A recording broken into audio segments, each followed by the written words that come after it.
Hello, everybody, and welcome back to that FPL show. It's game week 7. Once again, I'm joined by Danny and Rod. How you doing, boys?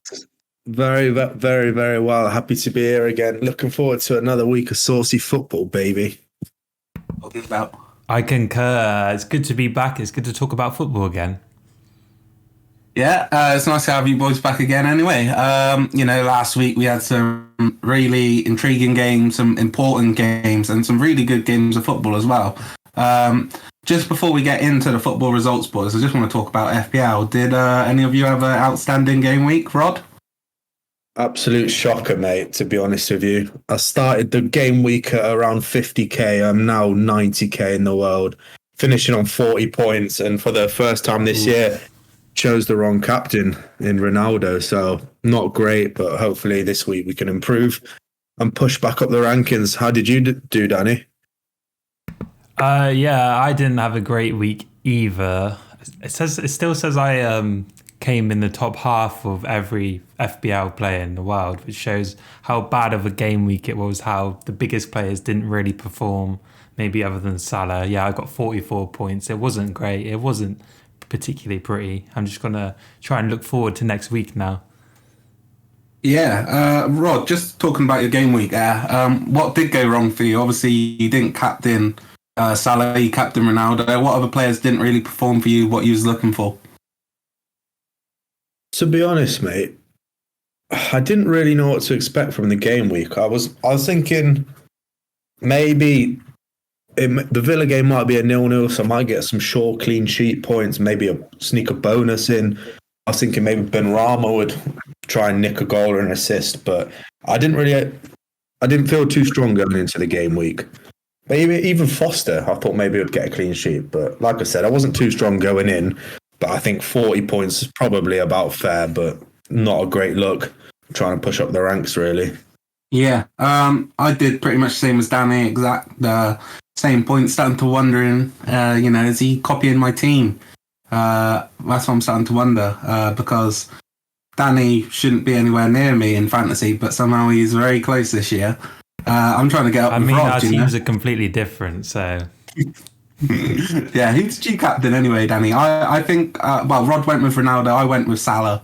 I did make the right choice, I think, with that. Who did you go with, Danny? I went with Ronaldo, and I actually did change it at the last minute. It was Salah going into it, but then I panicked and I picked Ronaldo.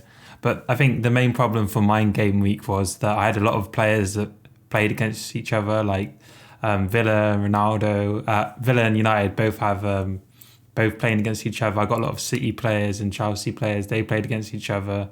So, when that happens, I used my wild card last week, so it was always going to be one of those poor weeks. Yeah, I did make a couple of changes coming into the week. I brought in Robertson. I wasn't expecting Brentford to, fight back like they did really in the game. But once Liverpool got ahead, they might just cruise it. But fair play to Brentford, they played really well. So coming up into this next game week, I have made a change. I've made two transfers. Sorry, I've taken out Trincao and I brought in Rafinha because I feel like Trincão's a real good player, man. It's just with Wolves at the minute, they're lacking that end product still, and I'm really disappointed in that because I did want Trincão this year because of his price and how he was doing. I took out a defender, and that was Luke Shaw. I brought in Semedo just because of how high up he's been playing this year. And I'm hoping that, these coming weeks now I'm going to start, upping my points. I feel like last week was a pretty hard week to get points in just because of the fixtures, how they lay out and stuff like that. But Rod, you've actually used your wild card for this upcoming week as well, haven't you? So I've been planning to always wildcard game week 7 for the upcoming Chelsea fixture swing.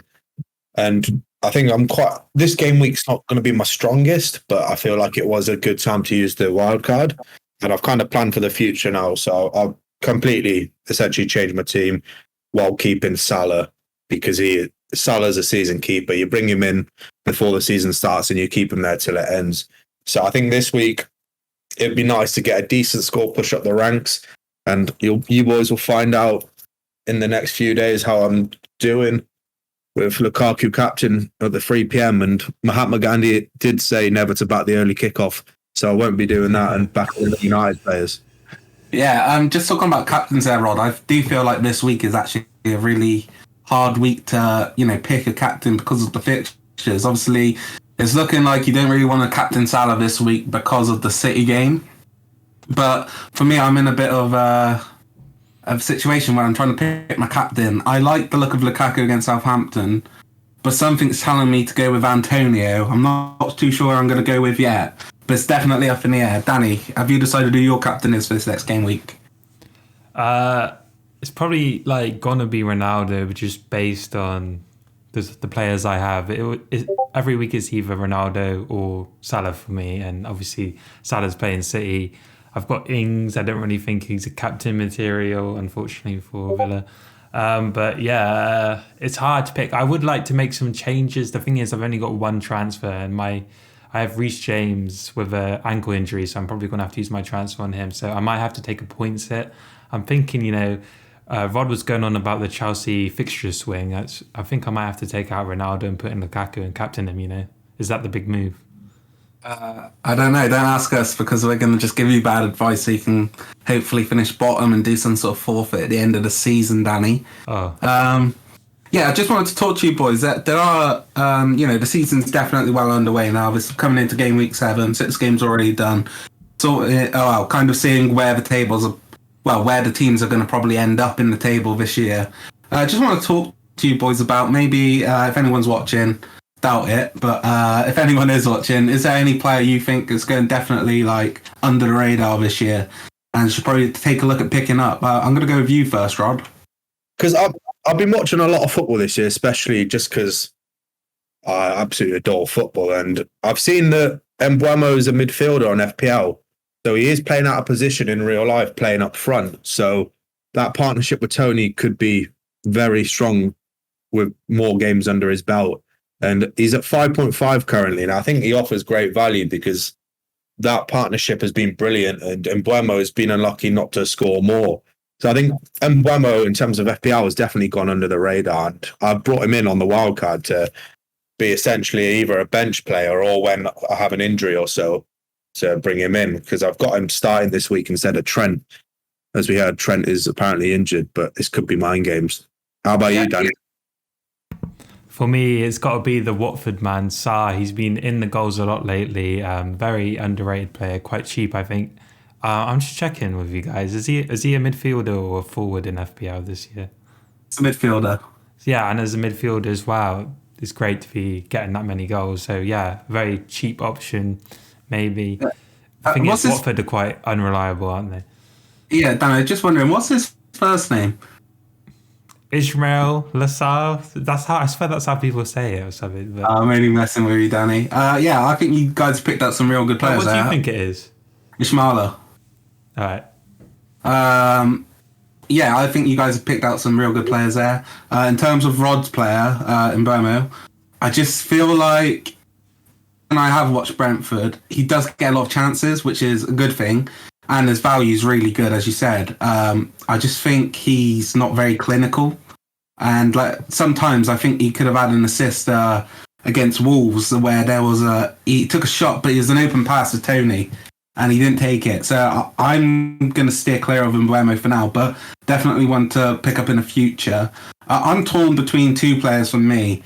I've got one of the players, and the other player is someone I definitely want to pick up. I want to pick up the Aldi Yaya Toure, as I've been calling him. I think Doucouré's been absolutely fantastic for Everton this season. You can see him with Allen in the midfield, how he's got this free role where when Everton are breaking, he gets forward a lot, and he's getting a lot of opportunities for Everton. The other man I really like the look of, even though his fixtures at the moment aren't too great, he is in my team. It's Tino Livramento. I think he's done absolutely brilliantly. I think his value at the moment is 4.1 million in fantasy. Why I like him so much is I know Southampton haven't been playing that well recently, but when I've watched him, he's been getting up the field a lot and been creating a lot of chances, getting up the line, putting in some balls. And I think he could, if Southampton could get on a run, he would definitely be a must-have in FPL. I think essentially he's a must-have anyway. At 4.2 million, he's such an attacking fullback, and he looks like he's completely locked off that right back spot. So I think even having him as a bench player with essentially coming in when he's got easy fixtures is huge. And I think a couple of years ago we had what's the fella's name for Sheffield United? He played midfield, scored a few times. Lundstrom. We had Lundstrom. Lundstrom. And then this year we've got Tino Livramento posing a very similar threat. So I think it's a good time to have Livramento. Yeah, just talking about fullbacks as well. This player who I brought in now, just for this game week, because I was talking earlier, I brought in Nelson Semedo. He is getting so far up the pitch for Wolves this season, and if they do start becoming more of a clinical team and taking some of their chances, Wolves are getting quite a few clean sheets at the moment as well, and he's getting a lot of chances, quite a few shots. He's putting in quite a few balls. When Jimenez starts hitting, his form, obviously scored last week. I think he's going to be another player, which is probably going to be someone you should look at putting into your team. I have actually brought him in also in the wild card. Yeah, I was looking at either, I know Saka's a midfielder, but it was between Saka in midfield or Jimenez up front, who scores more points over the course of the year. So I have gone with Jimenez, and they have got some good fixtures coming up. And he also virtually looks undroppable with changes all around him in Traore, Trincao, Podence, etc. So I think, he's definitely one to watch. Yeah. Right then, let's talk about some of these fixtures from last week. We'll just talk about some of the most important ones and most interesting games to us personally. I want to start off with, I was going to say City-Chelsea, but let's start off with United versus Villa, because obviously me and Danny United fans. Rod's huge Villa fan. I used to go watch the Villa quite a bit with you, Rod, so I know this game was very intriguing for you, and you must be over the moon, man.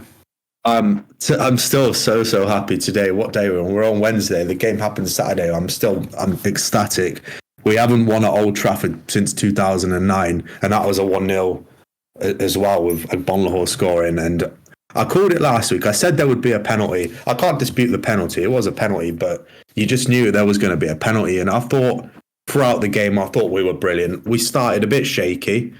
Luke Shaw, Greenwood had a lot of space out on that left side, and then we just grew into the game, and I thought we were brilliant. I think Dean Smith got his tactics brilliant, completely correct, and I just thought we were great. We probably should have and could have scored more, but 1-0, powerhouse in the middle of defence.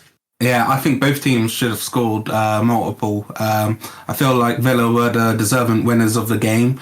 I feel like you actually won the game before the game actually started. From just looking at the team sheet, if you look at the midfield battle in this game, McGinn run the show. Never looked troubled once, really. How did you feel when you did see the United team sheet, Rod? Obviously, we had Fred in midfield, and we forced Pogba out on the left, where I think he's wasted a bit because he can't get on the ball, turn and run at players. Whenever you come to Old Trafford, you know it's going to be a very, very difficult game. And I saw the team sheet, and it's a world-class team sheet. It's a world-class squad. So I was nervous, but it was to be expected. I was quite happy seeing Sancho on the bench. And then we set up how I thought we were going to set up, just without Tuanzebe in house instead, because obviously he's ineligible to play against his parent club. But I just thought our game plan, it was obviously defenders of 5 and attack with the wing-backs. And I thought we just did so well to nullify your attacking threat, where Ronaldo, I don't think he had a shot on target at all. Where, to be fair, at one point, I forgot he was even on the pitch. I thought Greenwood, he should have squared it that once to Bruno. He scores that. I think it's a different game. But I just thought we executed our game plan brilliantly. And I just think Ollie didn't really know how to adapt to it. Yeah, Danny, like Rod said there, Ronaldo in the graveyard shift, basically. I felt bad for him because he didn't really have a fucking chance. Greenwood, one of the most greedy performances I've ever seen by him. It just looked like every time he was looking to get on his left foot and shoot, he never put his head up once. He had options to give it to Ronaldo multiple times. But it was shocking. And obviously, towards the end of the game, Danny, Bruno, he got the penalty, and Emmy put it on him, really. Emi Martinez. Sorry, Danny, interrupting you, but we haven't seen anyone at Villa in such a long time who will just be an absolute shithouse. And that was exactly Emi Martinez was. He did it in the Copa America against Yerry Mina. He saved 3 penalties in that game. And he hasn't saved this Bruno one, but he's got into his head. I think Bruno was already feeling the pressure. 93rd minute to equalise at Old Trafford, it's huge pressure. And Emi Martinez, he's got in his head. He's told Ronaldo he should have had it. Completely got in his head. And you can see because he didn't even do his hop. And some say the ball is still flying around somewhere. How did you see it, Danny? I mean, Bruno should be expecting that sort of wind-up game from the goalkeeper. It was the 93rd minute, and he missed it. I'm not going to overreact on Bruno's part. People miss penalties. It happens. So, and yeah, maybe Ronaldo will be taking the next one. But I just think the thing that annoyed me about it is he wrote this really long post on Twitter apologising. I'm like, you don't need to do that. It just represents what modern football has become. You miss penalties, it happens. I was angry at him at the time, but he doesn't need to write this massive apology. It was a bit cringe, really, because I do love Bruno, but I don't think United deserved to get that. I mean, it was a penalty, but I don't think they deserved to draw that game. So it was justice, I think, for Villa. His penalty miss. I was really emotional at the end of that game because. I was I think I said Ollie out in the group chat. It was really quite an emotional end to the game for me. Just Dean Smith outdid Ollie in every single facet of the game. The tactics, the pressing, Villa just outdid. And it was only United's quality of players that got them so many chances that obviously they did miss a few chances, but that was just their quality. It's the individuals that get United through the game, and Villa were the better team.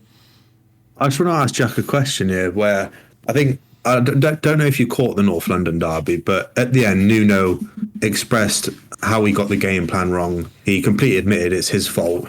Yeah. And this is what we don't sometimes see in the top manager.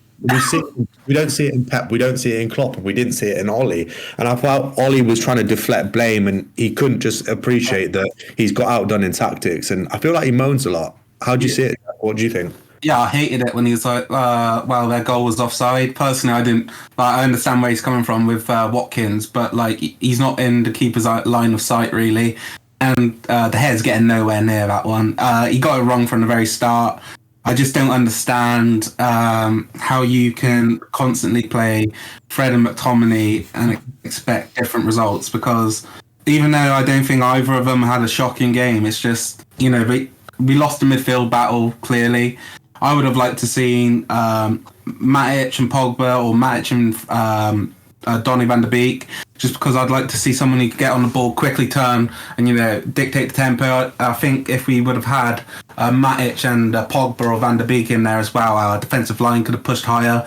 I think at times you saw United on the edge of their box when they were attacking with the back four and the two midfield players real deep in front of them.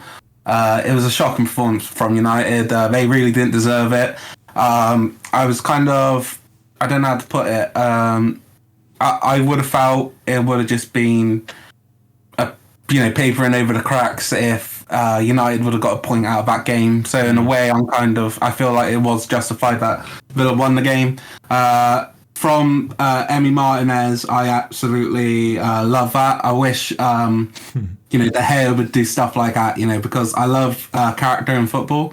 I don't think we see enough of it on the pitch. I know players now with, you got Ben Foster's YouTube channel. I think that's great. And what he puts out there, you're seeing more of the players that they are real people. But on the pitch, sometimes you kind of it's a bit stale. You got players like Anthony Martial, he doesn't show emotion. Do you know what I mean? So I really enjoyed Emi Martinez just doing that, adding character to the game, as Brendan Rodgers would say. Yeah. I don't know if you saw it, especially after the penalty miss. What Emi Martinez's little jig towards the United. I saw it, man. I just think why not? It's a show at the end of the day. It's an entertainment sport. Do you know what I mean? That's people are there to see it, put on a show. But just on United, Rod, how did you feel? Obviously, McGinn did run the show basically in that midfield. Like I said, United The thing is, right, I back Ollie. I didn't think he's ever going to win anything with United. I heard he's come out and said, how he's not really the tactician. It's more, Carrick, McKenna, and that lot. It's just not good enough. You're seeing the same shit over and over again, basically. I was so frustrated watching this one, Rod. You must feel comfortable when you've got Fred and McTominay in midfield because they're not going to turn and drive with the ball or anything like that. That's like your attacking threat is brilliant, but I felt just in midfield. I said before the game will be won in midfield. Whoever has the strongest midfield will dictate that game. And I just thought Jacob Ramsey was brilliant, a young lad from Birmingham. I thought dribbling with the ball retention is amazing. McGinn the energy, and Dougie just sitting there dictating play and just whipping the balls in behind. And I just thought we nailed the midfield where the press, we were constantly on you. We forced a mistake out of De Gea where, unfortunately for Watkins, he couldn't finish, and we were just constantly up in your faces. And that's what you have to do especially when you go to the big grounds like the Etihad, Stamford Bridge, Old Trafford. You've got to be up in the opposition's face, and you've got to impose your mark on the game. And I just thought that you were crying out for a defensive midfielder, and having watched that game and watching previous United games, I can see exactly why, because I think a defensive midfielder there, a good one, changes the game completely, changes the dynamic, and I can definitely see that's what you were missing. Yeah, and there's so many other points I could talk about on this game, like with you, Rod, and Danny. I could speak with you boys about it all day because there is so much to take away from it. And, I want to even though how much I want to praise Villa, it always sounds like I'm just slagging off United, but Villa were just so good and they deserved it, and United were so bad. Like, do you know what I mean? But we need to move on and talk about the other early kickoff. Let's talk about Chelsea against City, Rod. This game, so I think this was a brilliant performance from Pep. Like we said about Villa, where Dean Smith nailed the tactics, I think in this game Pep nailed it. And I think I'm correct me if I'm wrong, but I don't think Chelsea had a shot on target. I'll have to look at the stats for you on that one, Rod. Let's have a look. They did.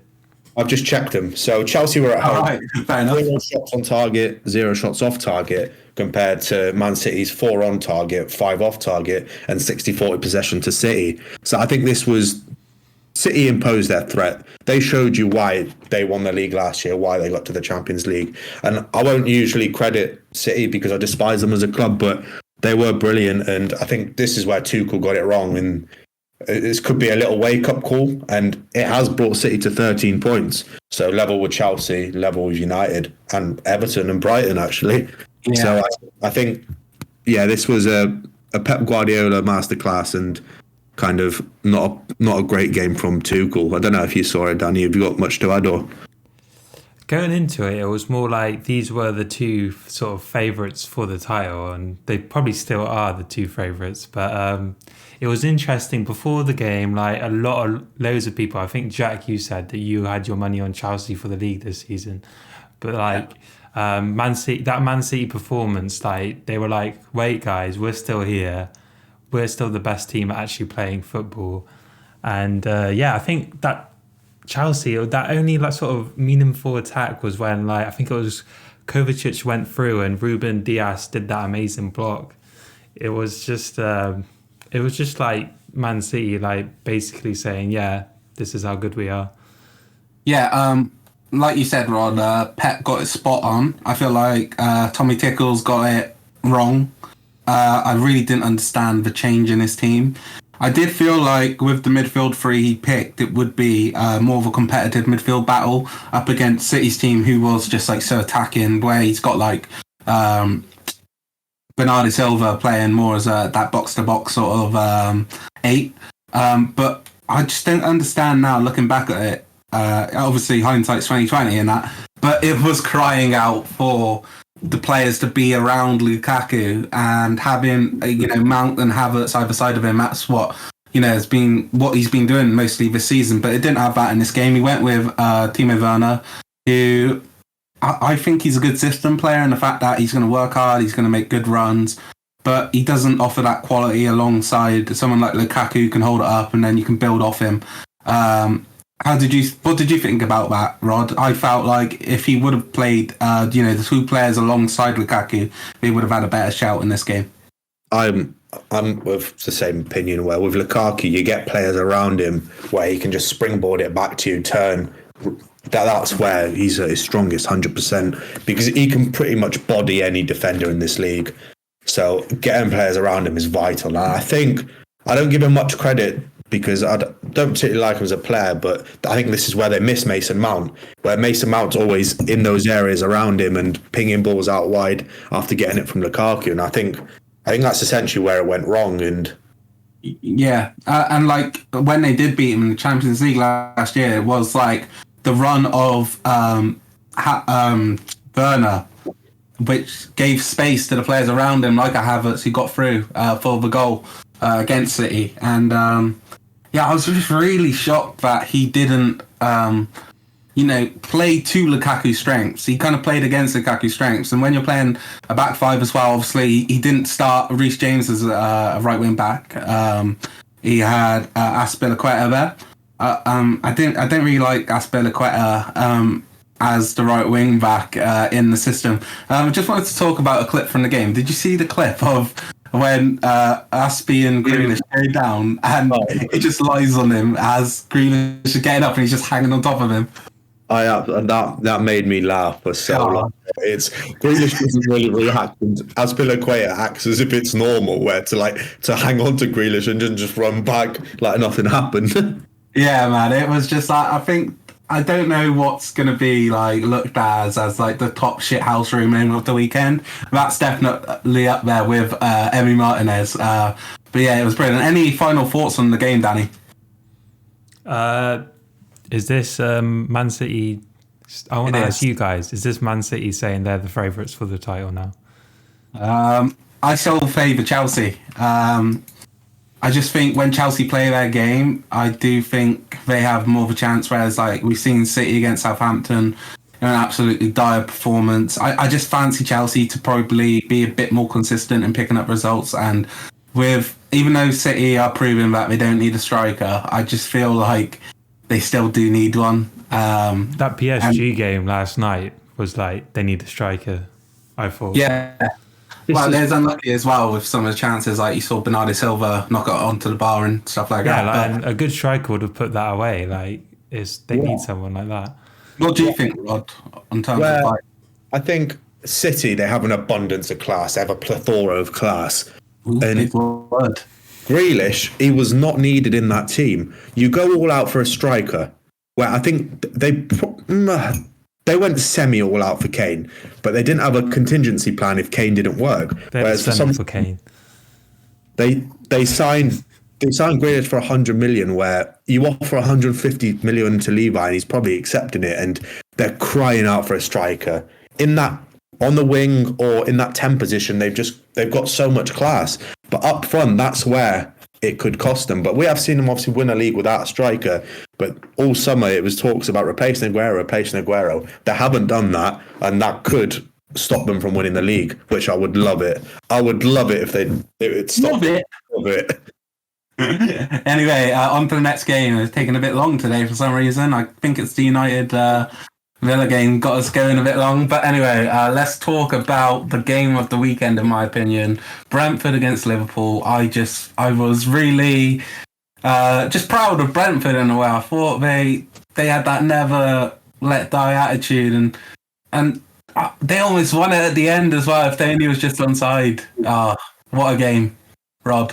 This is the reason we love football. We love football for games like this. Action, end-to-end, defensive errors, attacking class. This is exactly why we like football. And it was an epitome of the beautiful game, where it was just a brilliant game. And Brentford, newly promoted team, against Liverpool, an established title contender, and they were evenly matched. And I just thought the partnership of Mbeumo and Tony was brilliant. Was questioning Tony at the start of the year, could he move up to the Premier League? So far, he's shown what he's about, and even in games where he's not scoring, he's really a handful for the centre backs. I thought it was a real good competition between him and Van Dijk, really evenly matched in like physical attributes. Where both giant guys and both physically outstanding. It was just it was a hell of a game, really. It was end to end, wasn't it? Really, and Brentford, they just I was watching. I can't remember if it was Match of the Day or maybe some sort of review show where they're breaking the game down afterwards, and they're showing when Brentford were going forward and they was whipping the ball in, and it was like 6 or 7 men darting into the box for the cross. It was like half their team was up there. It was absolutely mental. Danny, did you watch this game, and what did you think? I actually didn't catch this game live. I saw the highlights there. I'll just quickly say that it did remind me of that when Sheffield United were newly promoted and they drew 3-3 with United, that sort of end-to-end sort of game. Great advert for the Premier League. I know Rod wanted to say something.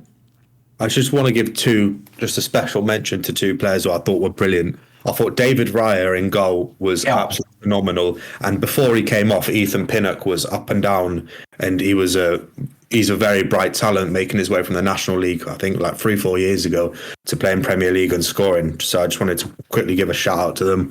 Hope they're listening.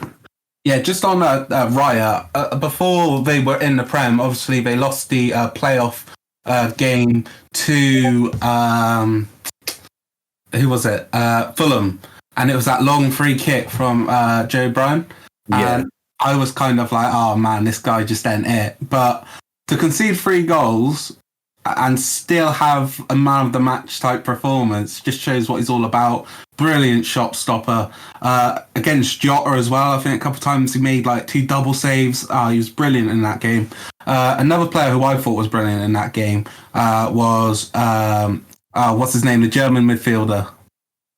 Janau. Yes. Yeah, Janau. I thought he was brilliant. Very combative in the midfield, but going forward as well, he's a big guy. He puts his body around, and he got the goal with the header where it was just crazy. The ball's bouncing around everywhere in the box. Just a brilliant game. And if you're trying to get someone to watch football for the first time and something like that, you show them games like that, or you show them, like Leeds attacking football. Brilliant game. If you guys haven't got anything else to add, we'll move on to the North London derby. We can move on to the mid-table derby, indeed. Yes, we had El Clasico last night with PSG and City, but now we're moving on to the mid-table derby, as you say, with Arsenal and Spurs. I want to go to you, Danny, first. Obviously, your dad is a massive Spurs fan. So what did you think of Spurs in this game? I think, there's this term that goes around to describe Spurs that fits this performance perfectly, actually. Called Spurs. Spursy. The game was very Spursy from them. Like, the amount of space they gave Arsenal, like, so much space. Like, you don't give this much space to anyone in the Premier League. Like, this is like some like championship level of space that they like, and Arsenal's attacking midfielders and forwards just running into the space, perfectly counter-attacking Spurs. And it was interesting. Nuno was almost saying like he takes responsibility because the players didn't understand his like tactical plan for the game, and you could really see that they just weren't. It just looked like they didn't know what to do. And I just want to talk about Kane as well. Kane looks absolutely hopeless in the Spurs team. What's gone on there? Is he like protesting by Spurs not letting them leave? It's just he's been so poor. He hasn't scored in the Premier League yet. It's been like 6 games in. What do you think, Rod? I think obviously we know that Kane had a thing about scoring in August, and it looks like that same thing happens in September, where he hasn't scored in either month, and Gary Neville said it on the show after. He just looks completely disinterested. He's just body language. He just isn't there. And I just want to quickly touch on the midfield. I think when you start a midfield of Dele Alli and Tanguy Ndombele, 2 players with awful attitudes, and it just wouldn't work. And I think they replayed it a few times where there was just no work rate in that midfield. And midfield is, you could probably say, the most important position on the pitch. So it was, like you said, it's just a Spursy performance. They were poor. They made Arsenal look amazing. And when you've got Smith Rowe, Saka and Aubameyang running the show looking like Barcelona, you know something's going wrong, because they're good players, but they're nothing they're nothing out of this world. Don't get me wrong, You but hit the nail on the head with that. Like, they made them look like Barcelona, where they're like above average players at best. You know, Odegaard wasn't wanted by Real Madrid at all. Like, it's just like Barcelona, crazy. Yeah. Oh, sorry. Go ahead, Rob. And then even, okay, you think, all right, Nuno, change it at half time, maybe deploy a different formation, bring on some strength in midfield. When you bring on Brian Gill and Oliver Skip, it's like, what do you expect to happen? And I'll bring it on to you I next, think you're Chad. being harsh on Brian Gill. Like, this is a new player in the Premier League. He's really young, but That's But why, Rod's saying, why are you bringing them on? that's why I don't think you put them onto a game like this where you're losing. It's not going to be great for confidence, where you've got to come on and do something, where you'd probably bring on a bit more experience in Ben Davis for Ndombele or something, and move some players around. But I just thought it was a poor performance. How did you see it, Jack? Are you of the same opinion, or? I'm kind of similar to you guys. I felt like you said, like the midfield was just actually empty from Tottenham. They were running away. No one was coming into the midfield to pick up the ball and turn and create some chances going forward for Spurs. And like you're saying, Kane looks disinterested. Well, yeah, but at the same time, they're not creating chances for him. The midfield isn't good enough, and it just brings me back to the point I made at the start of the season where, really, they should have just sold Kane, because that team isn't good enough with Kane. And why are you keeping hold on him? Because you haven't got the team around him to utilise him anyway. I would have sold him. I would have rebuilt that team. I think they are weak in positions. I like Højbjerg, but he needs a partner next to him. I'm a fan of Lo Celso, but I'm not too sure if those two alone are good enough. I maybe would have looked to ship off Delhi as well. He's just really underperformed the last few years now. I think they could have brought in another midfielder, maybe gone to a 4-3-3. I think they could have looked at moving Son maybe up to 9 and bringing in another winger. I just think that using Kane and not selling him is a bit of a waste. I think his value is going to deteriorate the longer he stays at Spurs, just because I don't think he's going to perform, because I don't think he gets the chances, really. And I completely agree. I was speaking to a Spurs fan, and I think he said Nuno was a 6th choice manager. And when you bring in a 6th choice manager, I don't know what you really expect, where Spurs fans have this expectation of attacking, free-flowing football. And we've seen at Wolves that is not Nuno's style. So it was completely interesting, the logic behind the move, really. Yeah, and it's just like, for me now, Spurs need to back Nuno or get rid of Nuno. And I think they should back him, because I do actually think he's a quality manager. I think he definitely needs to rebuild. I think there's some players at Wolves that would actually really strengthen Spurs. I think if they could have got hold of a Neves, whose asking price this year was for around 40 million. This is why if they could have sold Kane, they could have really rebuilt this team. I'm just, for Spurs, it just must be frustrating, because you're not going forward, and you're not really doing anything. You're just a stale club at the moment. You just need a rebuild.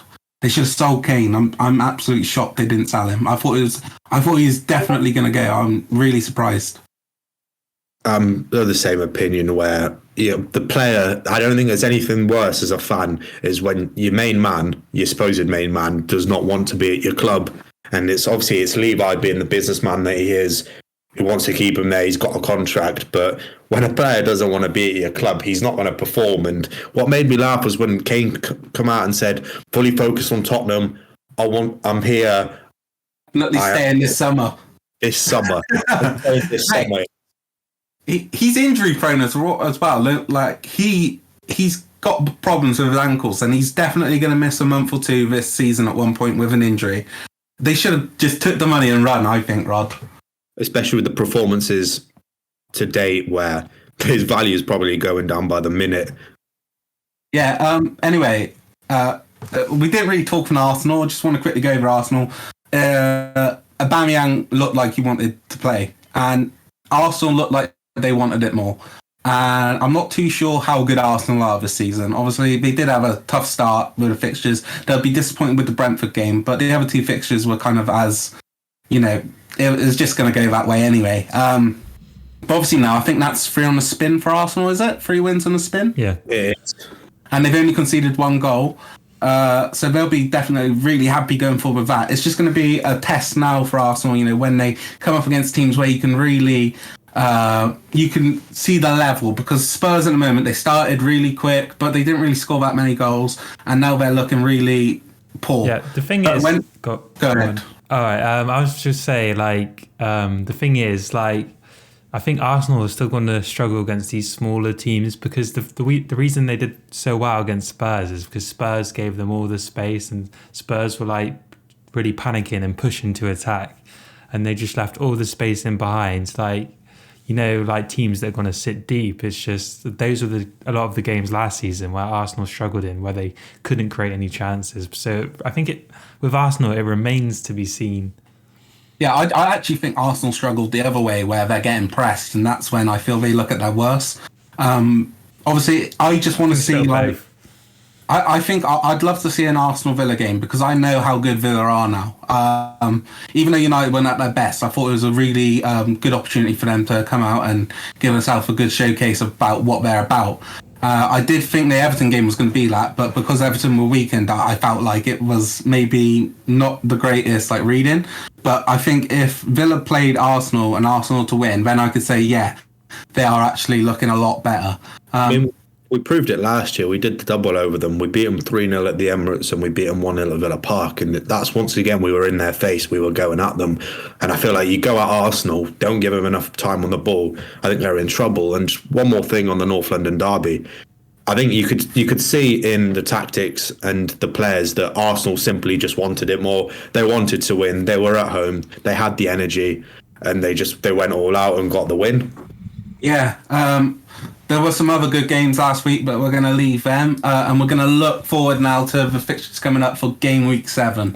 There are some interesting games, to say the least. We're going to start with Everton at Manchester United. It's a 12:30 kickoff on Saturday. Danny, how do you see this one going? I'm not really confident, but at the same time, I think we should be expecting some sort of response by United. Their form has been really poor for 4 games now. They need to respond to that shocking and it's another home game as well at Old Trafford, early kickoff. They really do need to respond to that Villa game and put in a good performance. But Everton have been looking very decent. But it could be one of those games where the individuals at United, Ronaldo, Bruno, do get them over the line. I think I'm going to go for a narrow 2-1 United win. Hey, Rod? I think, like I said earlier on in the show, never back the early kickoff, and I don't know, it's gonna be a tight one. I'm not too sure about Everton's injury problems. Obviously, we know United play today, how tired they're going to be. So I do think it is going to be a close one, but especially if you lose today, you're going to need a huge response on the weekend. And if Everton are still without Richarlison and Calvert-Lewin, I can see you just edging it. But I'm going to go similar to Danny, but I'm going to say 3-1, I think. But it's not going to be a flattering. Yeah, precisely that. Yeah, I agree with you guys. Obviously, United are playing tonight, so we don't know if there's going to be any injuries or anything like that. I'm still not sure about what's going on with Everton in terms of DCL and co. But I do think Everton are going to take it to United. I think it's going to be a really messy game. I don't think it's going to be a good watch. But I do see maybe the individual brilliance of Bruno maybe just creating a chance for Ronaldo and a 1 or 2-0 United win. I'm going to go 1-0 United in this one. At 3 o'clock, we have Burnley against Norwich. I'm going to kick this one off. Norwich is shit. I'm actually thinking they're going to get 0 points this season. Actually, I hope they get 0 points because it would be so fucking funny. But yeah, I'm going to go with Burnley to win this one. I'm going to go 2-0. I'm going to say a Chris Wood goal, and I'm going to go with one from midfield. I'm going to go with Dwight. What? Dwight McNeil. McNeil. I was going to call him Powell. Dwight Powell was like a fucking bronze card in FIFA 13 or something like that. Anyway, boys, what do you think? I'll go to you first, Danny. This is like the definition of a 3 p.m. game. It's like the 3 o'clock kickoff derby. But I agree with you completely. Norwich do look really, really poor. and Burnley seem to win these sorts of games against like their other relegation candidates. You know, Sean Dyche is very experienced in the Premier League now, and maybe another goal for Cornet. Is it Cornet or Cornet? Oh my God, that goal he scored last week. It was saucy, wasn't it? It was saucy. So I'd like to see another goal from him. So I'm going to go 2-0 Burnley. Okay, Rod. I don't mean to burst your bubble, Danny, but I do think he is injured, unfortunately. So I think this is the epitome of a championship fixture. This will be last on match of the day. There'll be maybe one goal if we're lucky, or Chris would, but I can't see it being an entertaining game. And I do think Burnley will probably just edge it at home with Sean Dyche eating his nails on the sideline. But yeah, I'll go 1-0 Burnley. That's fucking disrespectful. Put some respect on Sean Dyche's name, man. Championship football. It's Brexit ball, Rod. And it's going to be the most entertaining game. It's going to be first on match of the day. How do you like that? I would love that. I would love that. Mate, if they just batter him 7 fucking nil. Right, Chelsea, Southampton. Let's go to you first, Rod. I do think I'll be captain Lukaku, so I'm hoping for some goals in this game. I think it's going to be an entertaining game. And I was thinking at the start of the year, Southampton were candidates to go down, but since then they have improved dramatically. And I think going forward, you can see they're missing Danny Ings. But defensively, they seem okay-ish. Midfield seems okay. But you'd expect Chelsea to win this. To be fair, you would expect City to beat Southampton a few weeks ago. But I will say it's going to hopefully be a Chelsea win. I'm going to go with 2-0. Hopefully Lukaku double will be nice. How are you seeing it, Jack? Yeah, personally, I actually disagree with you. I think Southampton have looked resilient as a side, but obviously they still haven't picked up a win, which is disappointing for them. But I do see this game going like pretty tight. Obviously, they drew with City. I can see him kind of not taking it to Chelsea, but making it a really hard game. And I can see Chelsea struggling to score in this one, especially if they don't go back to Lukaku partnered by a Mount and a Havertz. I'm going to go with a 0-0 in this game. Danny, how do you see it? I've got to agree with Rod on this one. Southampton did get a point at City, but I think Chelsea will be looking to respond to that home loss against City.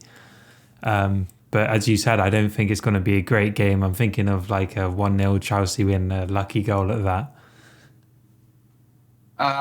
Leeds versus Watford, another 3 o'clock kickoff. I think this is going to be actually a really entertaining game. I've been quite, what's the word? I'm infused by Watford, you could say. I like them. I like the manager. I like how they're playing. I don't think they had the greatest showing last week, but they did get the draw. Almost won it at the end of Josh King. I'm going to go... This is going to be an open game. I mean, we say it every week about Leeds. Oh, my God. It's an open game. At Elland Road, though, maybe Leeds just to nick it. They ain't going to get a clean sheet. Maybe 2-1 Leeds. I think... Yeah, but you're not wrong. When we discuss Leeds, it's going to be an open game. Bielsa ball is all out attack and very little at the back. But Leeds at home, Ellen Road crowd. Oh, I don't know. Watford, they've been okay, to be fair. They've got some good little players and they seem to work quite well as a unit. And Ben Foster, the cycling goalkeeper, will be in goal. Yeah. I would like a Watford win, but I see Leeds probably just edging it 2-1. Yeah, just to add on that, sorry, one thing. Obviously, last week they had the lead against West Ham, and they just fumbled the bag, really, letting Bowen all that space with Firpo. But they're all over the place sometimes defensively, and that's why I just didn't see them getting a clean sheet. Danny, how do you see this one going?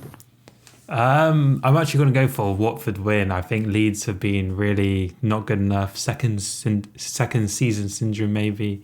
Start of the season, they haven't been picking up the wins. Watford, I do like a lot of like Dennis the Menace and Sarr, a lot of their forward players. I'm not sure if some of them might be injured. But I'm going to go for a Watford 2-1 win. It's going to be an entertaining game as well. Loads of chances, but very poor finishing from both sides. Yeah, this will be like the third game on Match of the Day, I think we'll say. Best of the 3 o'clocks, maybe.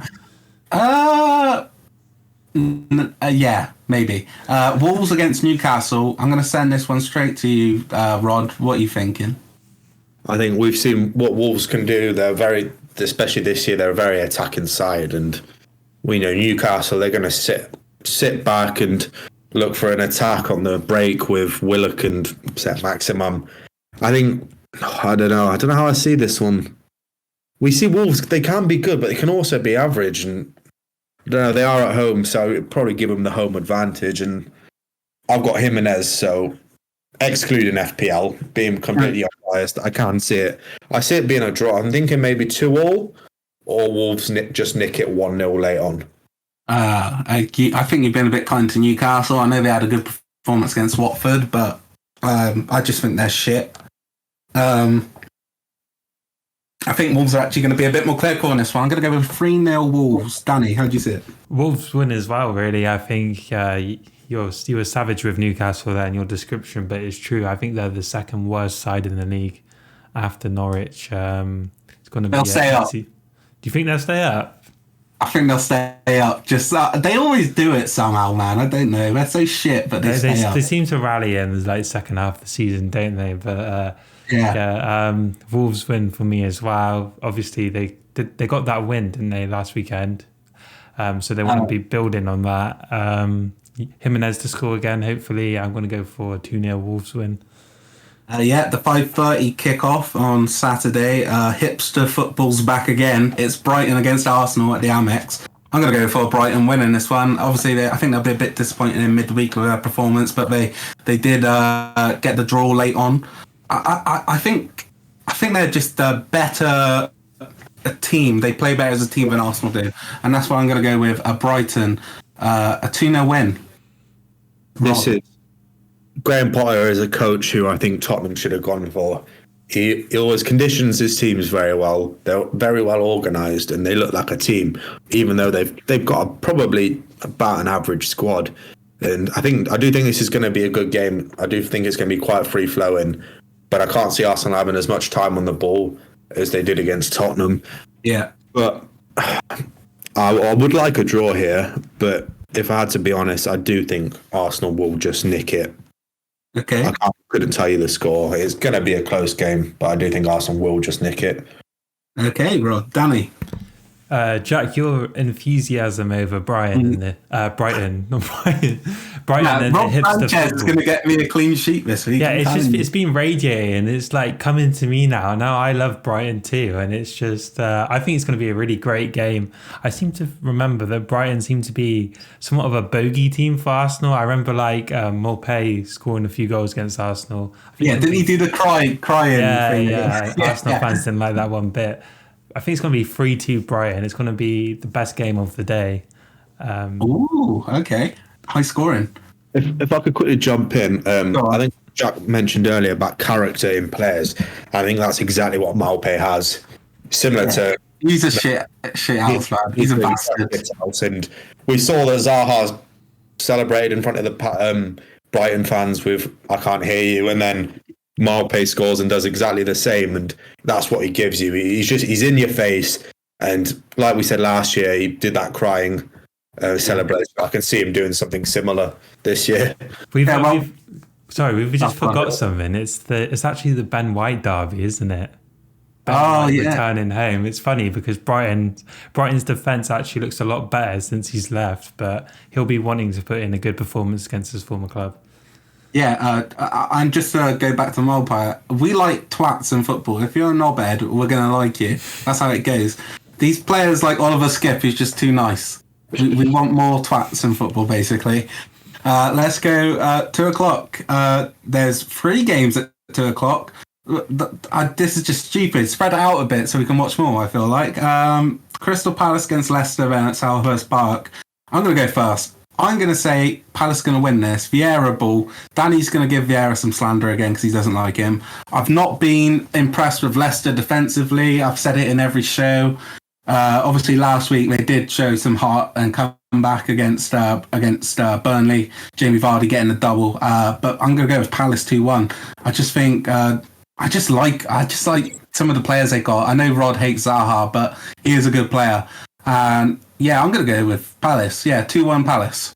I think you also just mentioned, Jack, about why can't they spread them out? And that is the one thing I do miss about COVID football, where you would play 10 games on TV all spread across the weekend, and it was always it was always just nice because you could just chill, get some beers in, and you could consistently watch football. Like you said, we get 3 games here at 2, and I believe the one televised is Leicester Palace.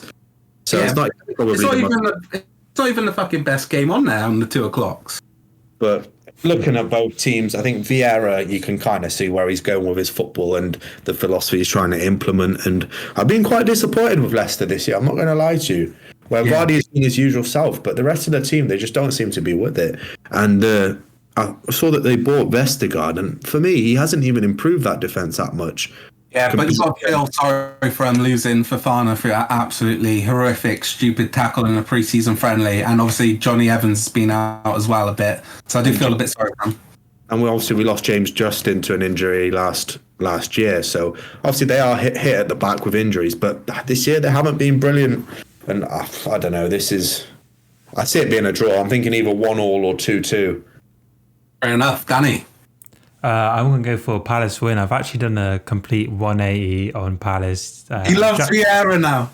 As Jack saying, I was giving him slander every week, but the more I've seen them, the more they've impressed me. And Leicester, I feel like the media is completely not recognising how average Leicester has been. They deserve to be getting a lot more stick. Brendan Rodgers, I think, needs some stick because they just haven't been good enough. I think they've made some great signings in the summer and it just really hasn't worked at all. So Palace win for me, boys. It's the 2 o'clock other kickoff on a Sunday. Spurs against Villa. We'll give this to Holtender himself. Rod, what are you saying? I'm saying you could see him playing football with his head and with his feet. Everybody's dancing to the Tuanzebe beat. I think we'll probably bring back Tuanzebe for this game, and we beat Spurs on their own patch last year, and I would like us to do it again. And if we do a similar plan that we did to Chelsea and United, where we go at them, I think we can beat them. The morale's clearly not there. Nuno hasn't seemed to implement his philosophy yet. But I would like a win, but I'm going to be pessimistic as I rarely back Villa after what I've been through supporting them. So I'm going to go for a 2-1 win Spurs. No, you're not. Really? I'm going to I think back Villa. I think you're going to dick them. Honestly, I think your midfield's going to run the show again. I don't rate the Spurs midfield, especially how they're playing it, and especially how they're playing in their system as well. I think you're going to overrun them in there. I think you're going to put a lot of pressure on Spurs. I think you're going to create quite a few chances. I'm going to go 3-0 Villa win in this one. Danny? I'm going to go for a Aston Villa win as well. This is the best time to play Spurs, in my opinion. They're just in bits and pieces at the moment. They just look all over the place. They're there for the taking. Villa should be confident after beating United at Old Trafford. This is the perfect time to play them. 2-0 Aston Villa. Yeah, then it's West Ham against Brentford. I've really enjoyed watching both teams this season, and it's really making my job as a fantasy Premier League manager hard this week, because I want to captain Antonio because I don't trust Chelsea against Southampton, but at the same time I really like Brentford defensively. I think they work well as a unit, and I've also got Ben Rama in my team, so I would like the West Ham clean sheet, but I just see Brentford maybe getting something from this game at the London Stadium. I have been really impressed with West Ham, but I'm feeling a Brentford 2-1, just the feels. If I was going in my head, I'd say West Ham to win this, maybe 3-1, 2-1, something like that. But the feels are telling me go with Brentford. I do think these are two exciting teams, and I've got 2 West Ham players as well. So I wouldn't mind a West Ham win because they've impressed me once again this year. But Brentford aren't a pushover, and like we've seen, they can go toe to toe with the very best. But if I had to say, I'll probably give it a draw. I'm gonna go 2-2. I do think Antonio's going to leave his mark on the game again. Where this year for me, he's just completely sorted out his finishing. He's far more clinical this year, whereas last year it'd swing at shots, it'd air shots, and I wasn't too sure about him up front. But this year he seems to completely improved his game. If his hamstrings can last the whole season, I think he'll be pushing 15 plus goals, 100%. Are you telling me to triple captain Antonio in this one, Rod? I'm telling you to triple captain Fabianski because he's going to save 5 penalties. Okay. What a prediction Right. that is. Danny, go ahead.